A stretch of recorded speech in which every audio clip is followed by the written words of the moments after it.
Assalamualaikum warahmatullahi wabarakatuh. Teman-teman kelas 12 tercinta, berjumpa lagi bersama saya Ibu Lutfi dalam pembelajaran seni budaya untuk kelas 12 ya.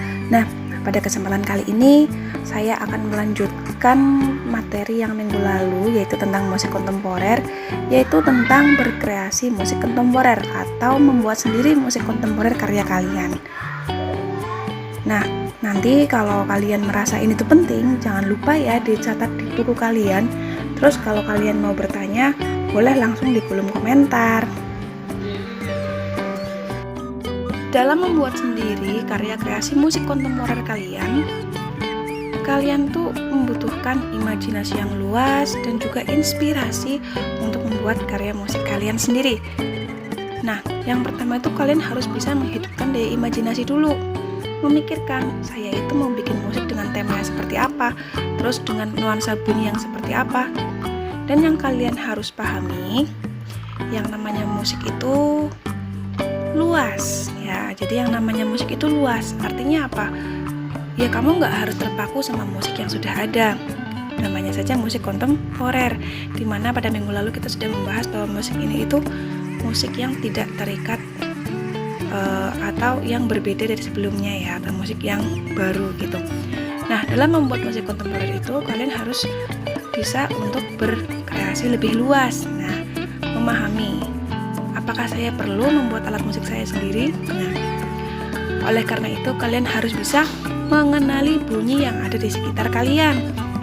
Bunyi angin didengarkan, bunyi gemercik air didengarkan, bunyi desahan angin, kemudian bunyi sesuatu yang dipukul, misalnya entah itu kaca, entah itu botol, itu kalau dibunyikan apakah menarik perhatian kamu untuk membuat musik atau tidak.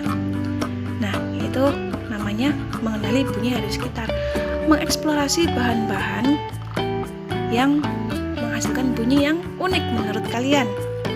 Misalnya kalau kaca kita bunyikan dengan cara dipukul dengan logam dan dengan kayu, apakah menghasilkan bunyi yang berbeda? Apakah itu bisa menarik ketertarikan kamu dengan bunyi tersebut? Apakah kamu tertarik dengan bunyinya? Atau apakah kamu kira-kira bisa membuat sebuah karya dengan bunyi-bunyi tersebut? Mengeksplorasi. Jadi sebenarnya tuh kita tuh bisa membuat sendiri alat musik untuk berkreasi musik kontemporer. Ya, dengan cara apa? Dengan cara kita mengeksplorasi dan mengenali bunyi-bunyi yang ada di sekitar kita. Contoh ya, kalian itu bisa menganalisis bahan-bahan yang ada di sekitar kalian atau benda-benda yang ada di sekitar kalian. Contohnya kayu atau triplek, bahan plastik misalnya, benda-benda dari bahan plastik, atau dari bahan besi, atau dari bahan kaca, ataupun logam atau kaleng, ataupun benda apapun yang kalian temukan yang bisa menghasilkan bunyi yang menurut kalian menarik dan sesuai dengan konsep musik kontemporer kalian. Nah, coba kita perhatikan gambar ini. Kalian tahu ini gambar apa? Ini namanya alat musik kajon ya. Alat musik kajon. Kemudian kalian juga pasti akrab sama gambar ini. Sering lihat ya. Alat musik apa itu, nggak ada nama patennya ya, karena memang itu kontemporer, itu musik kontemporer itu ya, orang bikin sendiri. Kemudian misalnya ini botol kaca yang dikasih air dengan intensitas yang berbeda-beda, kemudian setelah itu dibunyikan, kan akan menimbulkan suara yang berbeda-beda tuh. Kemudian nah misalnya itu pancinya mamah ya, pancinya ibu kalian disusun kemudian dibunyikan. Nah, benda-benda seperti ini yang kemudian kalian eksplorasi bunyinya, apakah cocok untuk membuat sebuah musik, apakah enak didengar. Dan ketika kamu memutuskan untuk membuat sendiri, kamu juga harus mengamati ya.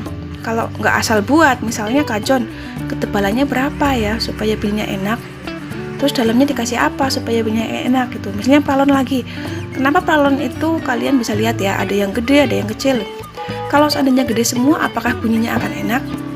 Kalau diselang-seling ada yang gede, ada yang kecil, kemudian ketegangan karet membran di atasnya tentunya berbeda-beda sehingga menimbulkan bunyi yang enak. Jadi kita ada perhitungannya sendiri, di mana perhitungannya itu tuh nggak harus harus teoritis banget gitu ya. Kita itu bisa mengandalkan indera pendengaran kita untuk menemukan bunyi yang paling enak kita dengarkan. Nah, gambar-gambar ini saya cari di Google. Kalau kalian misalnya kepengen referensinya lebih banyak, kalian bolehlah itu cari di Google, search aja contoh alat-alat musik kontemporer, nanti keluarnya banyak banget ya. Nah, dalam membuat alat musik kontemporer itu sendiri, kalian itu memang dibebaskan untuk mengeksplorasi bunyi yang ada di sekitar kalian. Tapi, nah ada tapinya, kalian nggak begitu saja bebas sampai ya segala macam batu lah, apalah itu kayu lah, apa itu bungkus apa gitu kalian susun untuk membuat rangkaian musik. Tapi kalian juga harus memperhatikan fungsi instrumen musiknya. Jadi fungsi instrumen musik itu ada 3 guys. Yang pertama itu fungsi ritmis. Fungsi ritmis itu alat musik yang menghasilkan ritme. Ritme di sini yang dimaksud itu adalah ketukan ya, yang menghasilkan sebuah iringan untuk menjaga tempo atau irama musik kalian. Biasanya alat musik ritmis ini nggak bernada, nggak memiliki nada, dan dia itu biasanya itu berwujud alat musik perkusif atau alat musik yang dipukul. Ini contohnya banyak ya, tadi yang seperti saya katakan, kajon itu juga alat musik ritmis. Kalian kita tahu kalau dia itu nggak punya nada ya. Kemudian galon yang disusun, kaleng yang disusun itu kan nggak punya nada ya. Itu namanya alat musik ritmis. Kalian bisa membuat sebuah ensemble sederhana dengan alat-alat musik tersebut. Nah, nanti jadi pertunjukan alat musik ritmis barang bekas, misalnya seperti itu. Kemudian ada fungsi harmonis. Fungsi harmonis ini adalah alat musik yang menghasilkan harmoni. Kalau tadi saya bilang pralon yang 3 itu yang atasnya dikasih karet itu adalah sebuah contoh alat musik yang berfungsi ritmis. Dia juga bisa menjadi alat musik yang berfungsi harmonis ketika tiga-tiganya menghasilkan karakter bunyi yang berbeda-beda. Seperti itu. Nah, jadi alat musik yang berfungsi harmonis ini dia itu akan menghasilkan sebuah harmonisasi. Kalau pada alat musik umum ya, biasanya alat musik yang berfungsi harmonis ini contohnya seperti gitar, keyboard ya, itu adalah alat musik yang dimainkan dengan akord. Nah, akord itu kan fungsinya mengiringi, memberikan harmoni, kan jadi bagus tuh. Jadi itu membuat musiknya itu menjadi memiliki harmoni. Kemudian yang terakhir adalah alat musik dengan fungsi melodis. Ya gampang, fungsi melodis itu artinya dia menghasilkan melodi.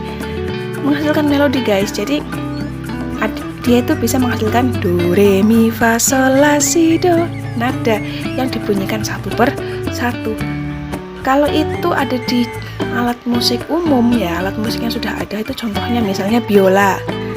Dia memainkan melodi. Nah, biola memainkan melodi. Kemudian contohnya lagi ada saksofon, trompet, di mana dia itu menghasilkan melodi, atau flute atau recorder atau pianika seperti itu. Jadi membawa melodi lagunya. Kalau kamu membuat sendiri alat musik melodis, kamu bisa membuat dengan cara botol yang kalian isi air dengan ketinggian berbeda-beda airnya, terus kalian bunyikan. Nah, dipas-pasin sama melodinya, sama do re mi nya seperti itu. Terus kalian bisa menggunakan alat musik tersebut untuk mengisi melodi di lagu kalian. Atau gelas kaca yang kalian isi dengan air dengan jumlah yang berbeda-beda, kemudian kalian putar-putar bibir gelasnya. Nah, itu akan menghasilkan bunyi seperti siulan ya. Seperti itu. Nah, intinya apa? Intinya itu kalian harus memahami karakter dari masing-masing benda yang kalian jadikan untuk membuat musik kontemporer. Karena apa? Karena dari bahan yang sama, kalau perlakuannya beda, itu juga akan menghasilkan bunyi yang berbeda. Katakanlah kamu, ya misalnya contohnya kajon lah ya tadi ya. Kamu pukul menggunakan telapak tangan, sama kamu pukul menggunakan tangan dengan kondisi tertelungkup, ya gitu ya. Tangan yang ditelungkupkan itu akan membunyikan menghasilkan bunyi yang berbeda. Kamu pukul bagian tengahnya, kamu pukul bagian pinggirnya juga akan menghasilkan bunyi yang berbeda. Botol kamu pukul menggunakan alat pemukulnya itu kalian buat dari kayu, atau kalian buat dari plastik, atau kalian buat dari logam itu juga akan membunyikan bunyi yang berbeda. Intinya apa? Kalian harus mengenali karakter setiap bunyi, membuat telinga kalian peka terhadap bunyi-bunyian yang ada di sekitar kalian. Nah, kalau sudah seperti itu, nanti kalian bisa menciptakan sendiri sajian musik kontemporer yang menggunakan benda-benda sederhana yang ada di sekitar kalian. Begitu ya. Saya rasa penjelasannya seperti itu saja. Nanti kalian bisa mengeksplorasi sendiri bunyi-bunyi yang ada di sekitar kalian, atau kalian juga sudah bisa untuk mencoba membuat sendiri bagaimana musik kontemporer kalian gitu ya. Untuk teman-teman, kalau kepengen bertanya, silahkan komentar. Kalau saya bisa, saya langsung jawab. Kalau saya nggak bisa, nanti saya carikan jawabannya ya. Nah, di sini kita sharing aja lah. Kalau ada yang lebih tahu dari saya, lebih tahu banyak dari saya, silahkan di share juga pengetahuan kalian. Supaya apa? Supaya kita bisa saling memberi dan saling membagi, begitu ya. Itu materi untuk kesempatan kali ini. Terima kasih. Sekian, wassalamualaikum warahmatullahi wabarakatuh.